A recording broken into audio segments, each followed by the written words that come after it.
Congress party में जारी अंदरूनी रसाकशी के दरमियान आज पार्टी वर्किंग कमेटी की मीटिंग हुई। मीटिंग में तय पाया कि जून के महीने में कांग्रेस के नए सदर के लिए इंतखाब होगा।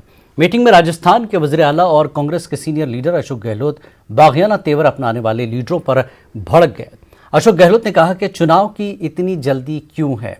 क्या लीडरों को सोनिया गांधी की क़यादत पर भरोसा नहीं है? गहलोत ने कहा कि आज पार्टी लीडरों को किसान तहरीक, महंगाई, मईशत जैसे मामलों पर अपनी तवज्जो मरकूज करनी चाहिए। हमारी जो केंद्रीय चुनाव समिति है, सेंट्रल इलेक्शन अथॉरिटी है, उसने मई के आखिर तक कांग्रेस अध्यक्ष पद का चुनाव करने का स्केड्यूल दिया था।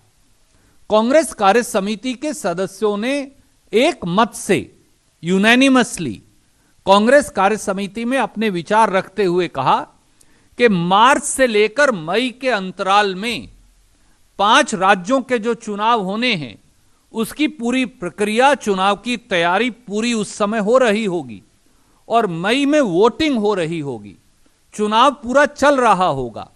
इसलिए थोड़ा सा आगे, 1 महीना आगे तक उसकी रीस्केड्यूलिंग कर दी जाए और इसके लिए उन्होंने कांग्रेस अध्यक्षा जी को अनुरोध किया। और जैसा केसी वेणुगोपाल जी ने बताया है कि उस चुनाव के स्केड्यूल को कुछ दिन और, यानी जून के आखिर तक और आगे बढ़ा दिया जाएगा और जून के आखिर तक कांग्रेस अध्यक्ष का चुनाव संपन्न हो जाएगा।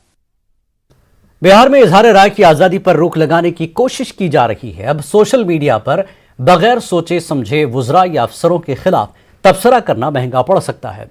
जराए के मुताबिक एडीजी की जानिब से एक खत जारी किया गया है। खत के मुताबिक ऐसे कई मामले रोशनी में आए हैं जिसमें सोशल मीडिया हुकूमत, वुज़रा, अरकान पार्लिमान और अरकान असम्बली और सरकारी अफसरों के खिलाफ काबिल एतराज़ ज़बान का इस्तेमाल किया जाता है।